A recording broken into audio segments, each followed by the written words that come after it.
خضر علیہ السلام ولی تھے یا پیغمبر؟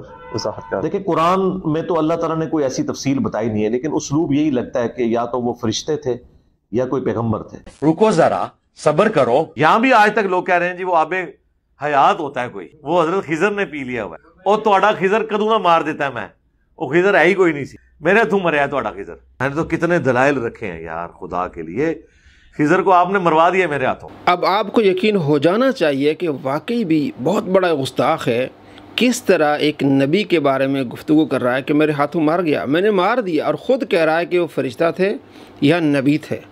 اور زبان کیسے استعمال کر رہا ہے؟ کیا کوئی مومن ایسی زبان استعمال کر سکتا ہے؟ ہرگز نہیں۔ یہ ایک گستاخ کا طریقہ ہے، خود بھی گستاخ ہے اور اپنے ماننے والوں کو گستاخ بنا رہا ہے۔ ایک نبی کے بارے میں اور بقول اس کے ایک فرشتے کے بارے میں اس طرح کی زبان کون استعمال کرے گا؟ مومن تو نہیں کرے گا۔ آپ علمی اختلاف کریں، لیکن یہ زبان نبی کے بارے میں یا فرشتے کے بارے میں ایسی زبان استعمال کرنے والا گستاخ ہوتا ہے۔ جہاں تک آبی حیات کی بات ہے، یہ اس کا شیطانی طریقہ ہوتا ہے کہ یہ بات کو یہاں تک لیول پر لے آتا ہے کہ جناب جیسے آج کل یہ بحث ہے، سنی اور وہابی اور شیعہ کے درمیان بحث ہے، میں نے جناب یہ کر کے دکھایا۔ یہ صدیوں سے بحثیں جاری ہیں، یہ شیطانی اس کا طریقہ ہے۔ بڑے بڑے محدثین اس چیز کے قائل ہیں کہ آج بھی حضرت خضر علیہ السلام زندہ ہیں، اور اس کے انکار میں بھی بڑے بڑے محدثین ہیں۔ لیکن ہمیں کیا کرنا چاہیے؟ ہمیں علمی گفتگو تہذیب کے دائرے میں کرنی چاہیے۔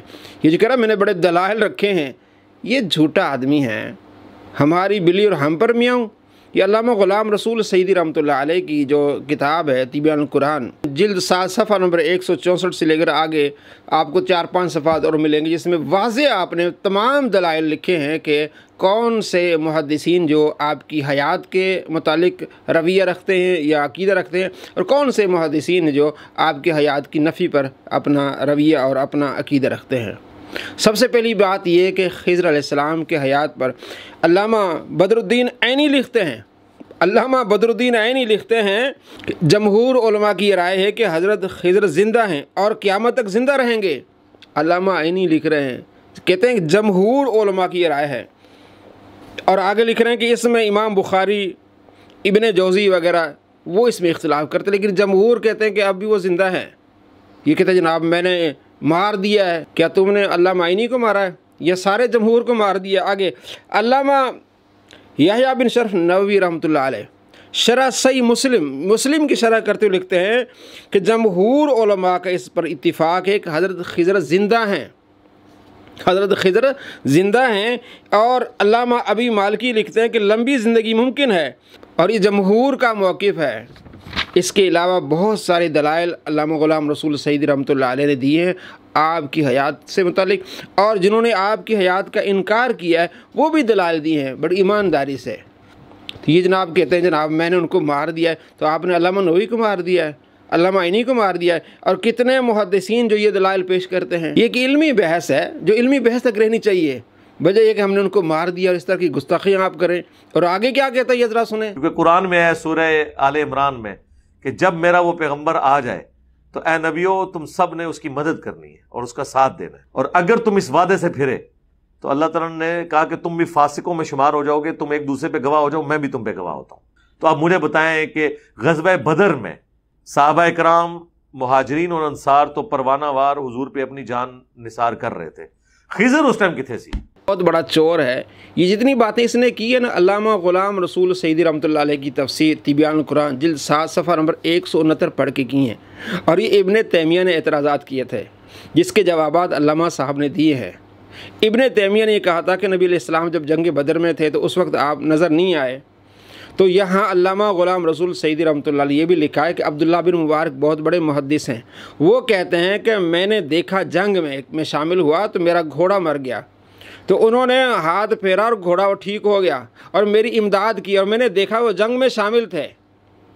حضرت عبداللہ بن مبارک محدث کہہ رہے ہیں کہ وہ جھوٹ بول رہے ہیں، تو کیا پتہ چلا کہ وہ جنگوں میں شامل ہوتے تھے، یہ نہیں لازمی کہ ہر وقت ہی وہ نظر آئے، وہ امداد کرتے تھے۔ اور جب تمہارا عقیدہ یہ کہ وہ فرشتے تھے، تو سورہ آل عمران آیت نمبر 125 میں نہیں لکھا کہ 5000 فرشتے مسلمانوں کی امداد کے لیے آئے؟ پھر تم نے توہین کیسے کر دی؟ مان بھی رہے کہ وہ فرشتے ہیں، تو فرشتے آئے نہیں امداد کے لیے؟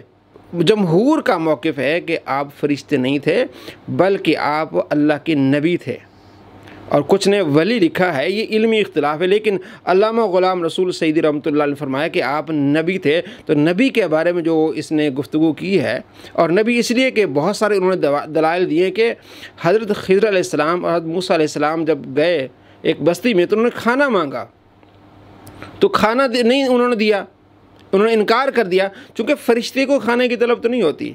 ابراہیم علیہ السلام کے پاس کئی فرشتے آئے، آپ نے کھانا ان کے سامنے رکھا، انہوں نے رغبت ہی نہیں کی، توجہ ہی نہیں کی اس کھانے کی طرف، تو معلوم ہو کہ فرشتوں کو کھانے کی ضرورت نہیں ہوتی ہے۔